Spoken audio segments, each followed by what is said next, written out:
Ok, doutores e doutoras, voltamos para a nossa quarta aula de resolução de questões da VUNESP. Questões que aqui no Ceará vão servir e muito para o concurso da Polícia Civil, concurso que vai ser realizado em janeiro do próximo ano, janeiro de 2015, vai se realizar esse concurso. Daqui para lá, nós vamos resolver muitas questões, é o nosso compromisso com vocês. Eu não vou perder tempo não, vamos direto para o assunto. Vou pegar a caneta aqui e vamos lá. Assinar a alternativa em que a preposição, olha só, a preposição ou o advérbio em destaque nas frases tem sua correta indicação do sentido entre parênteses. Meus amigos, essa banca, deixa eu só afinar aqui, pronto, já fiz a ponta da caneta. Essa banca, ela valoriza muito a morfologia.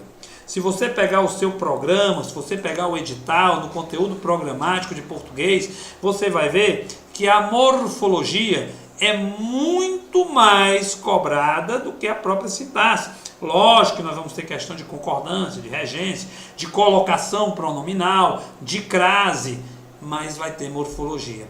E dentro da morfologia, já decorou as conjunções? Eu sei, faz pouco tempo que eu pedi para vocês decorarem, mas já deveria estar começando a decorar. Conjunção é certeza cair. Preposição, aí deixa eu anotar aqui, e advérbio. Primeiro vamos ao conceito de preposição. Olha só, preposição é um vocábulo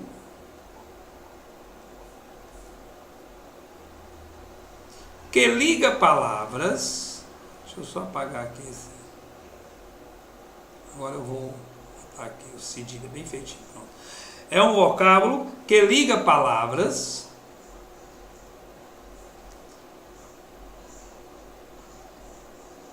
vírgula, estabelecendo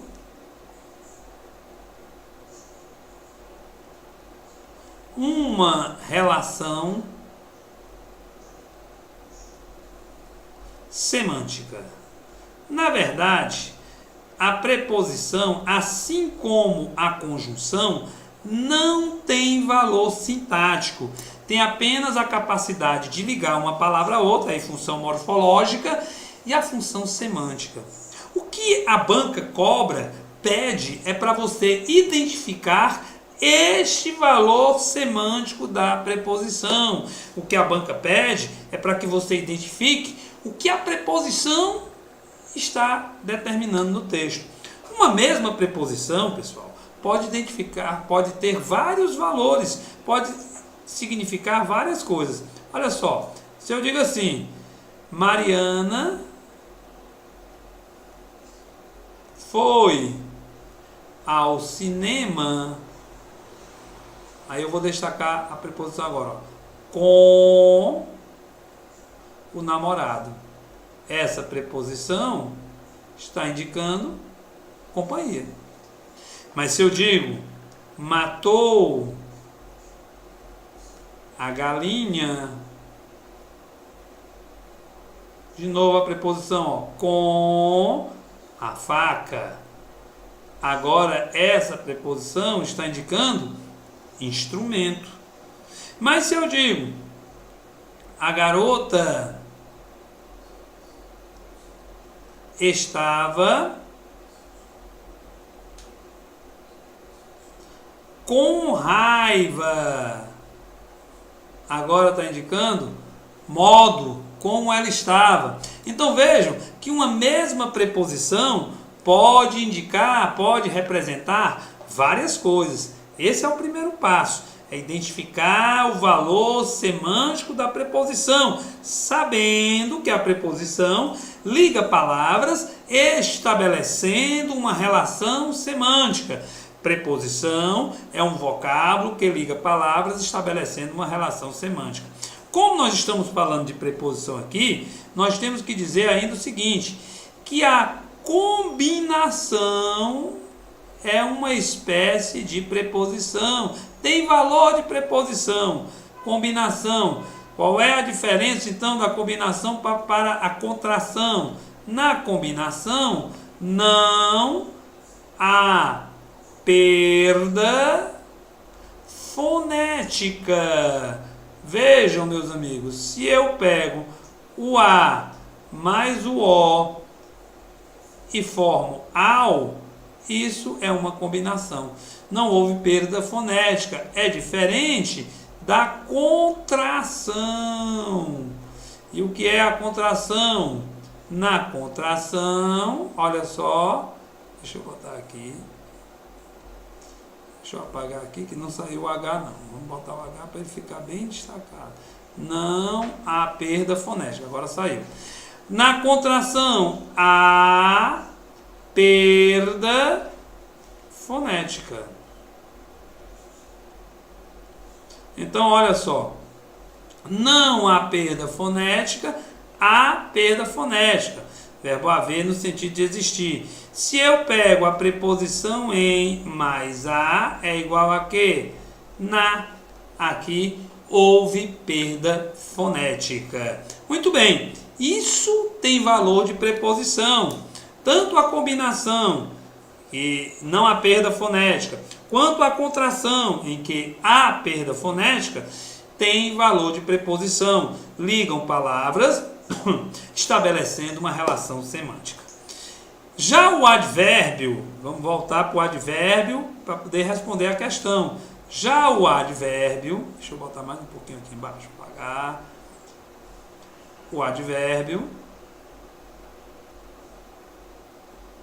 é uma palavra circunstancial e invariável.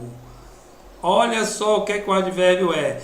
O que é ser circunstancial, professor? Por isso que o advérbio é tão importante na paráfrase. Porque ser circunstancial é indicar tempo, modo, lugar, afirmação, negação, causa, consequência, comparação, condição, concessão, conformação. Tudo isso é circunstância. Preço. Toda circunstância é adverbial. Então, o advérbio é uma palavra circunstancial e invariável. E qual é o papel do advérbio? Olha só, o advérbio ele modifica. Ele vai modificar verbo, vai modificar adjetivo ou vai modificar outro advérbio. Então, na verdade, é aquela coisa que serve para a concordância nominal. Lembram que na nossa primeira aula, ou foi segunda, nós falamos de concordância nominal? E quem se relaciona com o substantivo tem que concordar com ele em gênero e número. No caso do advérbio é a mesma coisa. O advérbio é uma palavra circunstancial, é uma palavra invariável, que modifica verbo, modifica adjetivo ou modifica outro advérbio. Por isso que se eu digo assim, olha o exemplo.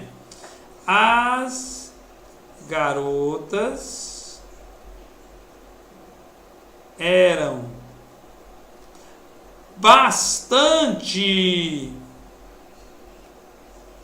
bonitas. Vejam, bonitas está no plural para concordar com garotas, que é substantivo. As é o artigo, está concordando com garotas, que é o substantivo. Porém, bastante ficou no singular, por quê? Porque bonitas é adjetivo. Se bonitas é adjetivo, bastante é advérbio. E o advérbio modifica o adjetivo, mas não se flexiona. Não se flexiona nem em gênero e nem em número. Vamos para a questão. O que é que a questão está pedindo?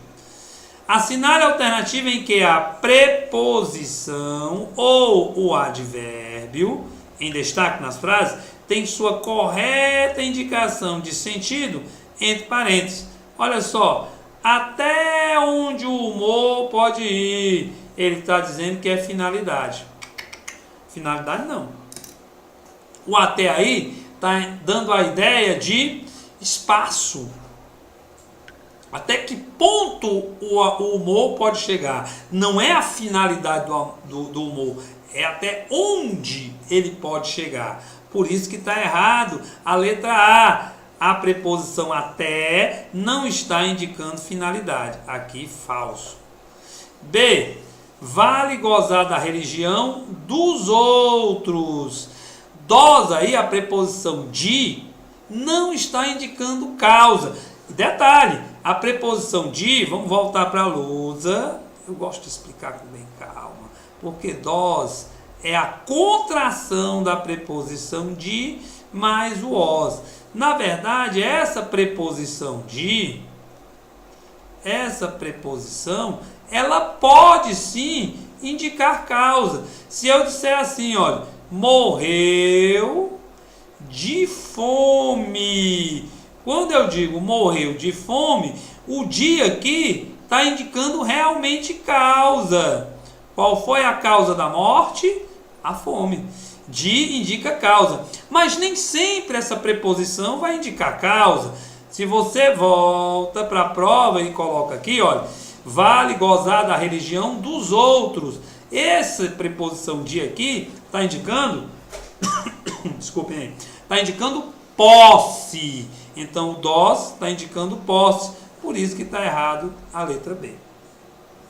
Na letra C, e quanto a piadas francamente racistas, veja, francamente, anote aí, normalmente, e normalmente já é um advérbio, os advérbios que têm a terminação mente, normalmente indicam o modo. A banca ajudou, a banca foi generosa, então pode marcar a letra C, que é a opção correta. Mas a nossa obrigação aqui é ver cada item, para que você possa entender o porquê. Não basta saber que a resposta correta é a C.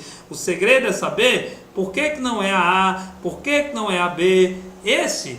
Isso é o papel da nossa videoaula.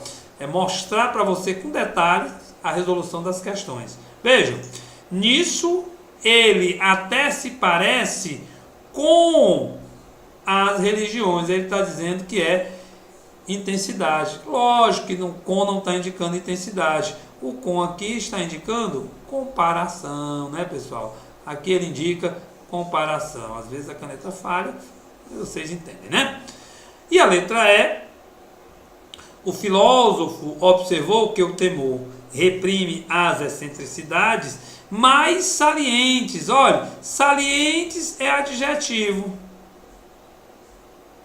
Se salientes é um adjetivo, mas está modificando saliente, só pode ser um advérbio. Meus amigos e minhas amigas, anotem aí. Advérbio que modifica adjetivo ou advérbio que modifica outro advérbio se chama advérbio de intensidade e não advérbio de afirmação, como tem escrito aí.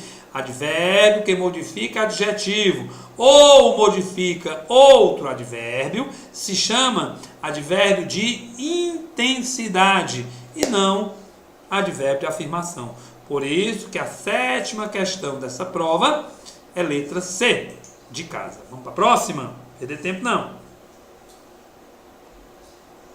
8ª. O psicólogo evolucionista Steven Pinker atribuiu os gracejos à propriedade de azeitar as relações. De novo, ó, pessoal, vou botar de marca-texto para vocês sentirem o quanto essa banca gosta de reescritura. Veja, reescrito mantém o mesmo sentido do texto e a correta pontuação. Então agora você vai observar a reescritura. A pontuação que nós vamos ver na nossa próxima aula. Eu prometo a vocês que na nossa próxima aula nós vamos começar com pontuação, para que você veja o emprego da vírgula, para que você veja quando é que se emprega o travessão. Na próxima aula nós vamos falar de pontuação. Mas agora vamos descobrir onde é que está errado, para que você possa entender melhor. Deixa eu apagar tudo que está escrito aqui. Limpei, deixa eu pegar a minha caneta vermelha, tá bom. Olha só, primeira letra A, ele diz, Steven Pinker, psicólogo evolucionista. Psicólogo evolucionista está especificando o Steven Pinker. Vamos para a lousa. O aposto é o termo da oração, o aposto é o termo da oração que especifica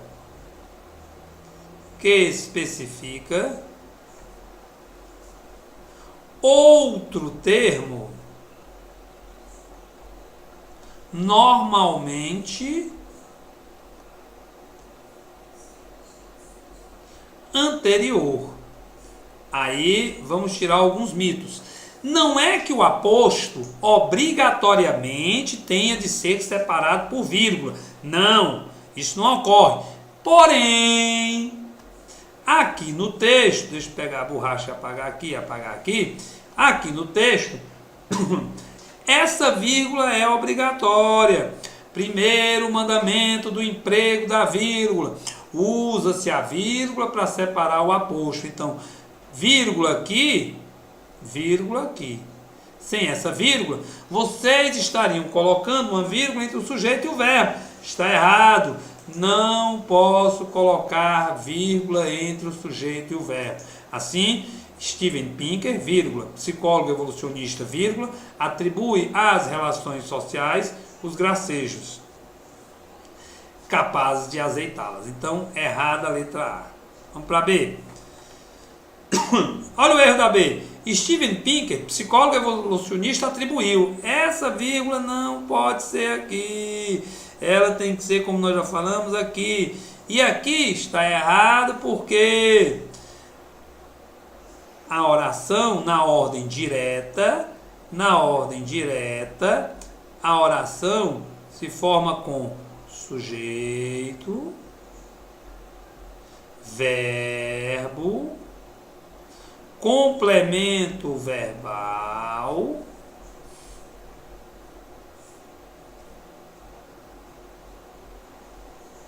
e adjunto adverbial.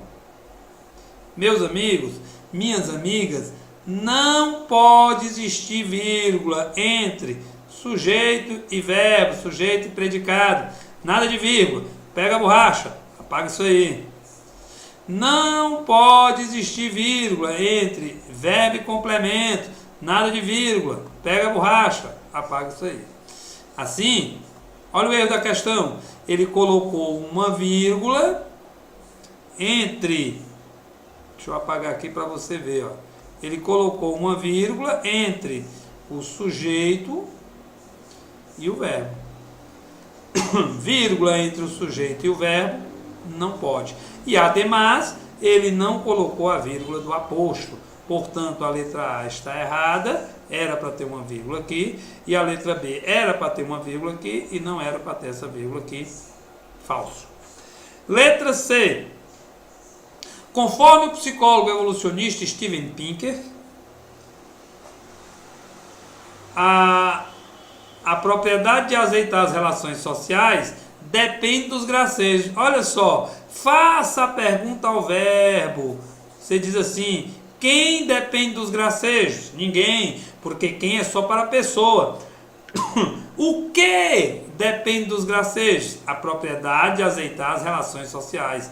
Isso aqui, a propriedade de azeitar as relações sociais, é o sujeito. Foi o que eu acabei de falar para vocês? Não existe vírgula entre o sujeito e o verbo. Portanto, essa vírgula aqui está errada. E essa vírgula, professor, aqui está certa. Oração adverbial na ordem inversa está correto, não tem problema nenhum. A vírgula é obrigatória. Porém, o erro da letra C, você vai marcar, pegar a caneta e botar F de falso, é porque não existe vírgula entre o sujeito e o verbo. Se o sujeito é a propriedade de azeitar as relações sociais, essa vírgula que está aqui, deixa eu pegar a borracha, você que não viu, vai ver agora, ó, apareceu. Essa vírgula aqui está errada.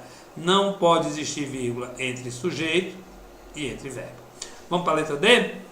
O psicólogo evolucionista Steven Pinker atribuiu a propriedade de azeitar. Olha, de novo, aqui o erro é mais cruel ainda, porque ele tem uma vírgula entre o sujeito e o verbo, e outra entre o verbo e o complemento verbal. Então, nenhuma dessas duas vírgulas estão corretas. Erro gravíssimo aqui, vírgula entre o sujeito e o verbo errado, vírgula entre o verbo e o complemento errado. Letra D, totalmente errada. E a letra L diz, de acordo com o psicólogo evolucionista Steven Pinker, vírgula, certíssimo. Por que que tem essa vírgula aí? Essa vírgula está correta porque está indicando que a oração está na ordem invertida, o período está na ordem invertida. Começou com a oração adverbial e depois veio a oração principal. Então essa vírgula ela é obrigatória. Se você tem primeiro oração subordinada adverbial, depois oração principal, a vírgula é obrigatória. Aí ele continua dizendo, os gracejos têm a propriedade de azeitar as relações sociais. Pode marcar aqui a letra E, que a questão está corretíssima. Então, oitava questão, corretíssima. Ok? Mais uma aula, acabou. É rápido, né, pessoal? Sabe por que é rápido? Porque o que é bom, passa logo. Mas melhor ainda é saber que você vai tomar uma água e daqui a pouco a gente volta com mais resolução de questões da VUNESP. E não fique pensando que eu esqueci, não. Antes de nós começarmos a nossa aula número 5, eu vou ver com vocês, com bem calma, os 10 mandamentos para o emprego da vírgula. Tá bom? Meus queridos, minhas queridas, tchau, tchau. Daqui a pouco eu volto.